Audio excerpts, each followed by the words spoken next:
नमस्कार। हमारे साथ इस वक्त मौजूद हैं फॉर्मर रॉ ऑफिसर एनके सूद साहब। सूद साहब, सबसे पहले आपका स्वागत है। नमस्कार पांडे जी, शुक्रिया बहुत बहुत। सूद साहब, बांग्लादेश में जो कुछ भी चल रहा है, अब इस मामले में राष्ट्रीय स्वयं सेवक संघ, जो कि एक हिंदूवादी संगठन है, उसकी एंट्री हो चुकी है। मतलब आरएसएस इस मामले में अब कूद पड़ा है।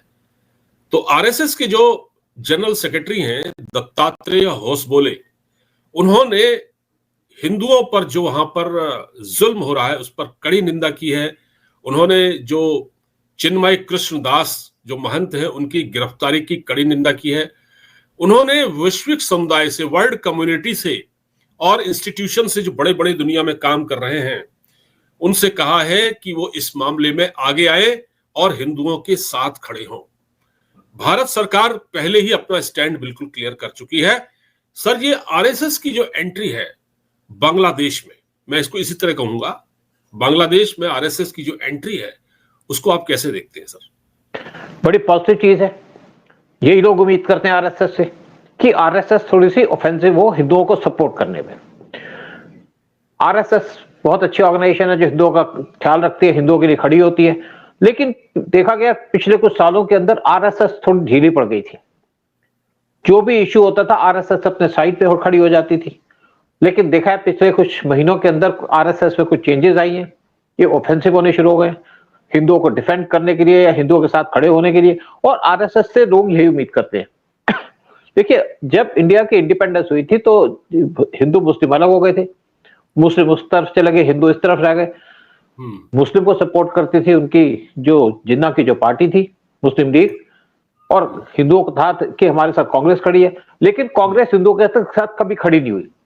जब पार्टीशन में हिंदुओं के ऊपर अत्याचार होने शुरू हो गए तो कांग्रेस ने तो कोई रोल खेला नहीं। गांधी जी भी मुस्लिम मुस्लिम करने लगे, मुस्लिम अपीसमेंट का काम करते थे, यही काम करते थे नेहरू जी। फिर उसके बाद आपने देखा कि आरएसएस को लोग गालियां भी देते थे, आरएसएस वाले डंडा लेके चलते थे, तो इनके ऊपर बैन भी लगा दिया गया था। लेकिन अब यहाँ पे मोदी की गवर्नमेंट है और मोदी की गवर्नमेंट हिंदू गवर्नमेंट है, हिंदुओं को सपोर्ट करती है। तो आरएसएस को भी चाहिए कि उनके साथ खड़े हो, साथ बात करें। अब जिस तरीके से आरएसएस ने जहां पे जो इलेक्शन हुए हैं हरियाणा के अंदर और महाराष्ट्र के अंदर बीजेपी के साथ खड़ी हुई है कंधे से कंधा मिला करके, तो बीजेपी को जीत भी मिली, हिंदू इकट्ठे भी हुए और हिंदुओं को इकट्ठा होना भी पड़ेगा। और आरएसएस से लोग यही उम्मीद करते हैं कि आरएसएस हिंदुओं के साथ खड़ी हो, अच्छे से खड़ी हो, ऑफेंसिव तरीके से। क्योंकि आप देखिए बहुत से लोग ना आरएसएस को गालियां देते हैं क्योंकि आरएसएस अपने आपको डिफेंड नहीं करती। राहुल गांधी बार बार बात करते हैं बीजेपी और आरएसएस। क्या आरएसएस ने किसी पे अटैक किया है?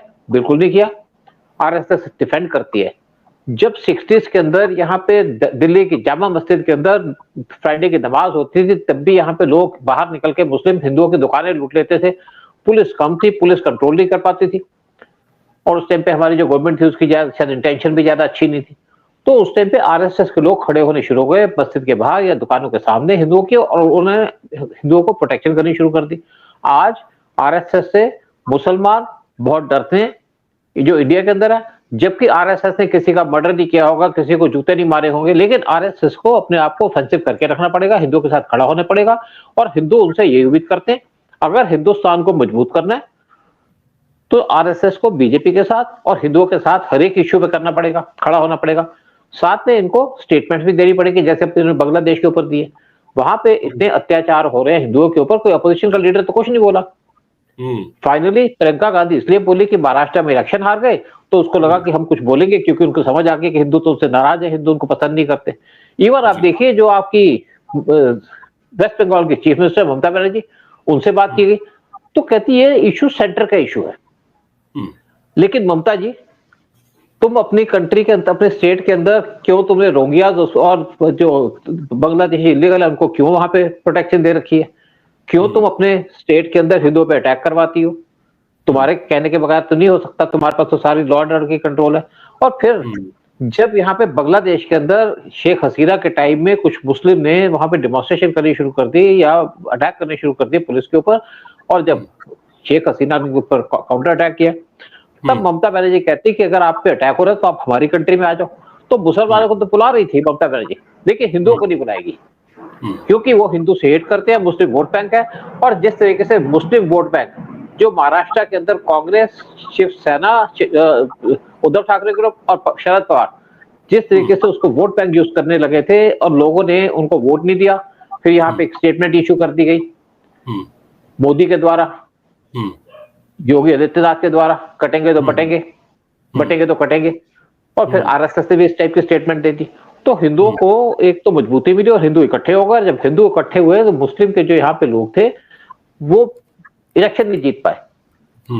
तो आज जो इनकी स्टेटमेंट है बांग्लादेश के ऊपर आरएसएस की, बहुत इनकरेजिंग है, और हम आरएसएस से यही उम्मीद करते हैं कि आरएसएस पॉजिटिवली आए और देश के लोगों के साथ खड़ी हो, हिंदुओं के साथ खड़ी हो, और हिंदू मजबूत हो, देश मजबूत हो।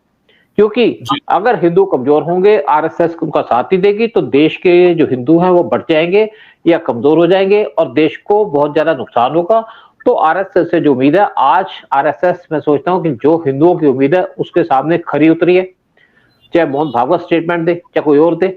लेकिन मेन बात है कि आरएसएस को हिंदुओं के साथ खड़ा होना पड़ेगा, चाहे इंडिया के हिंदू हो, चाहे कनाडा के हो, चाहे बांग्लादेश के हो। और वैसे भी मोहन भागवत ने कहा कि यहाँ तो एक अखंड भारत बनना है, तो जो अखंड भारत के पार्ट थे, यानी कि पाकिस्तान और बांग्लादेश पार्ट थे इंडिया के, वहां पे हिंदुओं पे अटैक हो रहा है, तो आपको स्टेटमेंट देनी चाहिए, आपको कुछ बोलना चाहिए। और जो लोग आपको क्रिटिसाइज करते हैं, चाहे कांग्रेस के हो, चाहे आपके समाजवादी पार्टी के हो, चाहे कुछ मुस्लिम हो, उन पे आप खुल के बरसो। और फिर मैं भी ये भी उम्मीद करूंगा कि आरएसएस को चाहिए कि अपने जो कैडर्स हैं उनको इकट्ठा तो उन्होंने किया हुआ है, लेकिन उनके हाथ में डंडा जरूर हो, क्योंकि इस डंडे से तलवार के उठाने वाले लोग भी घबरा जाते हैं।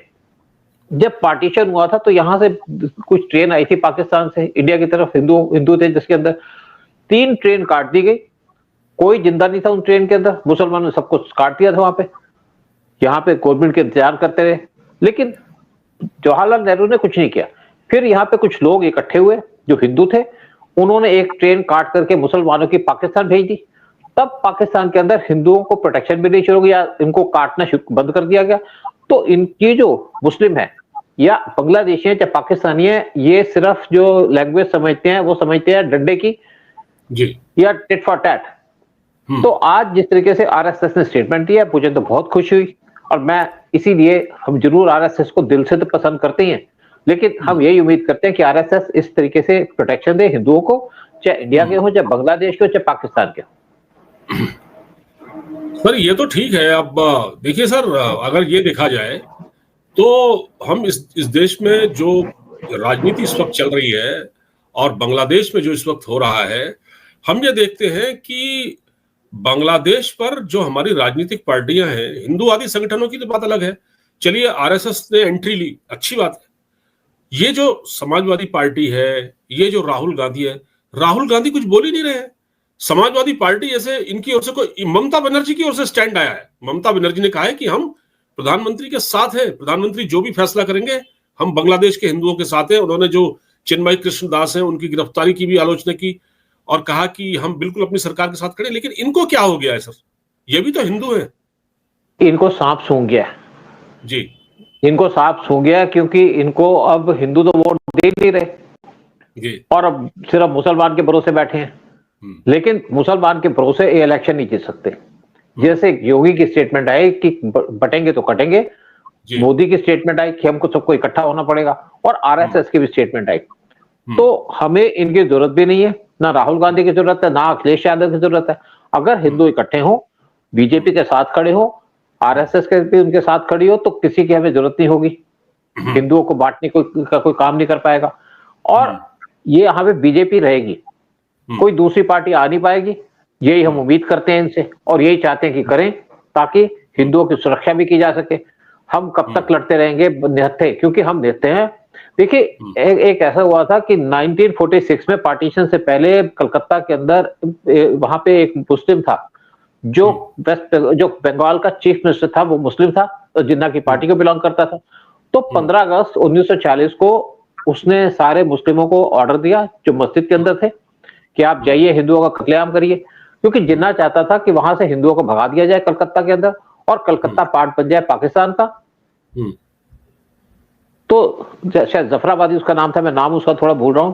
तो उसने 15 अगस्त 1946 को हिंदुओं पे अटैक करना शुरू कर दिया, हिंदू मारने शुरू कर दिए, औरतों को उठा के ले गए, बच्चों का कत्लेआम कर दिया। ये चीज 3 दिन तक चलती रही। फिर गोपाल पाठा नाम का एक आदमी खड़ा हुआ, जो मीट की दुकान थी उसकी, और पहलवान था। उसने अपने 2 पहलवानों को इकट्ठा किया, 200 पहलवानों को, और उसने जहां पे भी मुस्लिम आए उसने उन पे अटैक करना शुरू कर दिया। जब मुस्लिम उसी कॉलोनी में आए तो मुस्लिम को उन्होंने मार दिया, जितने भी मुस्लिम आए। और लेकिन उसने कहा था कि किसी भी हिंदू, किसी भी लड़की पे अटैक न किया जाए, किसी बच्चे पे अटैक न किया जाए। उसके बाद गोपाल पाठक के एरिया के अंदर, किसी एरिया के अंदर जब मुसलमानों ने अटैक करना शुरू किया तो हिंदू इकट्ठे हो गए, और ये सारा का सारा जो काम किया था गोपाल पाठक के द्वारा, उसकी करेज देख करके, उसकी बहादुरी देख करके हिंदू इकट्ठे होने शुरू हो गए, और फिर मुसलमानों के ऊपर इन्होंने काउंटर अटैक करना शुरू कर दिया। जब मुसलमान कटने शुरू हो गए, हिंदुओं से ज्यादा मुसलमान मारे गए और भागने शुरू हो गए कलकत्ता से, तो गांधी जी अब बीच में इंटरफेयर कर गए। गांधी जी कहते कि यहाँ पे हिंसा के तो मैं खिलाफ हूं। जब हिंदू कट रहे थे तो गांधी को हिंसा याद नहीं आई। जब मुसलमान कटने शुरू हुए तो गांधी को हिंसा याद आ गई। जवाहरलाल नेहरू भी उनके साथ हो गए, और आपने अगर गांधी पिक्चर देखी हो तो उस टाइम पे गांधी जी भूख हड़ताल पे बैठ गए, लेकिन गोपाल पाठक अपना काम करता रहा, हिंदू भी अपना काम करते रहे, और मुसलमानों को इन्होंने अच्छा सबक सिखाया। इसी तरीके से जब पाकिस्तान ने 1965 में अटैक किया तो हमने पाकिस्तान को सबक सिखा दिया। 71 के अंदर तो हमने बांग्लादेश को, पाकिस्तान से बांग्लादेश अलग कर दिया, और 1999 में भी हमने यही काम किया। लेकिन अब टाइम आ चुका है कि हम इनकी जो तरफ से जो काम होता है, हमारे पे अटैक होते हैं हिंदुओं पे, उसके ऊपर इकट्ठे खड़े रहे, और आरएसएस से यही कहेंगे कि आरएसएस सबको अपील करे लोगों को कि इकट्ठे हो और चलो हमारे साथ, और चले बांग्लादेश की तरफ। जैसे सुधांशु, जैसे आपके वेस्ट बंगाल के अंदर जो बीजेपी की लीडरशिप है, वो इकट्ठी होकर के बांग्लादेश की हाई कमीशन पे गई, हाई कमीशन की जो वहां पे कॉन्सुलेट है वहां पे गई, और वहां पे बांग्लादेश का फ्लैग जलाया। तो बांग्लादेश की तरफ से एक रिस्पॉन्स आई कि आपने तो हमारा फ्लैग जला दिया। लेकिन अगर आपने देखा होगा कि ढाका यूनिवर्सिटी के अंदर जमीन के ऊपर फ्लैग लगा दिए गए पेंट करके हिंदुस्तान के, और लोग उसके ऊपर पैर रख के जा रहे हैं। जब मुसलमान मारता है तो इनको कोई प्रॉब्लम नहीं है, जब हिंदू काउंटर अटैक करता है तो इनको घबराहट मच जाती है कि हिंदू इकट्ठे हो गए। तो अब अगर बांग्लादेश के अंदर या इंडिया के अंदर जो मुसलमान है, जो अपने यहाँ पे कहते हैं वक्फ बोर्ड की जमीन हमें दे दो, तो इनके ऊपर हमको मिलकर अटैक करना पड़ेगा। और हम यही उम्मीद करते हैं कि आरएसएस इसका मोर्चा संभाले और हिंदुओं को लीड करे, ताकि हिंदू के ऊपर जो अटैक हो रहे हैं वक्फ बोर्ड के द्वारा, या पाकिस्तान के अंदर हिंदू पे अटैक हो रहे हैं, या बांग्लादेश के अंदर, तो आरएसएस इसको लीड करे और उनके ऊपर काउंटर अटैक करे। और फिर देखते हैं क्या होता है बांग्लादेश का, क्या होता है पाकिस्तान का, क्योंकि आरएसएस की एक रिस्पॉन्सिबिलिटी है कि वो हिंदुओं की प्रोटेक्शन दे, क्योंकि हम उससे वही उम्मीद करते हैं। जी बिल्कुल बिल्कुल।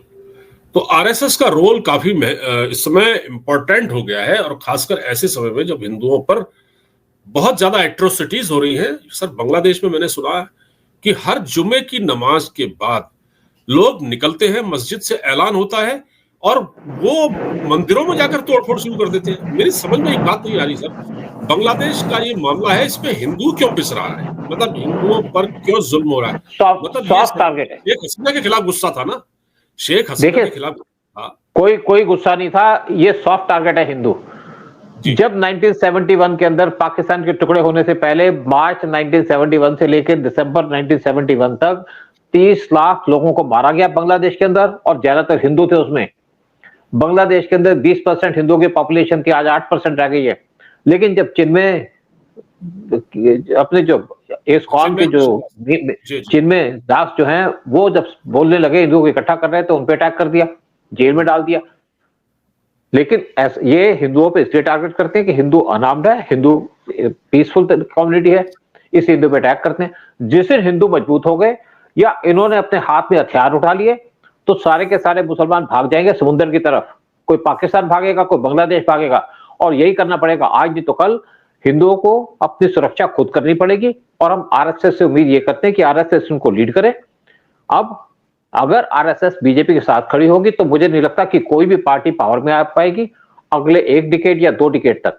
और वही काम ठीक होगा कि हम सारे के सारे जो हिंदू विरोधी लोग हैं, जैसे आप देखिए इंडिया के अंदर 40,000 से ज्यादा टेंपल है जहां पे मस्जिद बनी हुई है। वैसे कहते हैं कि इस्लाम के अंदर ये परमिटेड नहीं है कि आप दूसरे की जो वर्शिप की जगह वहां पे अपना वर्शिप बनाइए, मस्जिद बनाइए, लेकिन वही काम करते हैं, मतलब जिहाद करते हैं, बार बार धमकी देते हैं तुम्हारी गर्दन काट देंगे। जिस दिन हिंदुओं ने इनकी गर्दन काटनी शुरू कर दी तो सब बंद हो जाएगा। आपने देखा कि इस टाइम पे अंडरवर्ल्ड के अंदर दाऊद इब्राहिम का बड़ा नाम था। जब हिंदू डॉन सामने आया तो सारे के सारे दुबक के भाग गए। तो अब इनको मारने का, इनको चैलेंज करने का तरीका एक है कि जब एक मारे तो दो मारो, तभी हम सबक कुछ कर पाएंगे और तभी हम बांग्लादेश जैसी कंट्री है जहां पे हिंदू बैठे उनको प्रोटेक्शन दे पाएंगे। हमारी सबकी ड्यूटी लगती है कि बांग्लादेश के अंदर जो हिंदुओं पे अत्याचार हो रहे हैं उनके ऊपर कंट्रोल करें। गवर्नमेंट से आप सारा कुछ एक्सपेक्ट नहीं कर सकते और हम आज आरएसएस से ये उम्मीद करेंगे कि आरएसएस सामने खड़ी हो, ऑफेंसिव तरीके से आए और हिंदुओं की प्रोटेक्शन के ऊपर बात करे। आरएसएस के एक आवाज के ऊपर लाखों हिंदू इकट्ठे हो जाएंगे, चाहे बांग्लादेश हो चाहे हिंदू इंडिया के अंदर हो। आपने देखा होगा जब महाराष्ट्र के अंदर इलेक्शन हो, जितने मुस्लिम थे वो इकट्ठे हो गए थे, उनसे अपील की गई थी कि हमारी 17 डिमांड है, जिसमें से आरएसएस के ऊपर बैन भी लिखा था। लेकिन जब हिंदू इकट्ठे हो गए योगी के कहने पे कि बटोगे तो कटोगे, तो मुस्लिम को तो बहुत से मुस्लिम कैंडिडेट तो हार ही गए और इसी वजह से कांग्रेस का सत्यानाश हो गया, शिवसेना जो उद्धव ठाकरे उसका सत्यानाश हो गया और साथ में सत्यानाश हो गया शरद पवार का, क्योंकि ये तीनों मुस्लिम को सपोर्ट करते थे और हिंदुओं को सोचते तो बेकार की चीजें हैं, उतनी तो वोट दे ही देंगे। लेकिन हिंदू जब इकट्ठे हो रहे हैं तो हिंदुओं की सुरक्षा के लिए हिंदू को इकट्ठा भी होना पड़ेगा और आरएसएस को लीड कर लेनी पड़ेगी और बांग्लादेश के अंदर हिंदुओं को बचाना है। तो आरएसएस या जितने भी हिंदू ऑर्गेनाइजेशन है इकट्ठे होकर के काम करें और सबसे पहला काम है कि इंडिया के अंदर जितने भी इलीगल बांग्लादेशी हैं उनको आइडेंटिफाई किया जाए और धक्का मार करके बॉर्डर के बाहर फेंक दिया जाए जैसे कूड़ा को फेंका जाता है। तभी हम अपने हिंदुओं की प्रोटेक्शन कर पाएंगे बांग्लादेश के अंदर और तभी हमारी कंट्री साफ हो पाएगी इंडिया के अंदर बांग्लादेशियों को निकाल करके।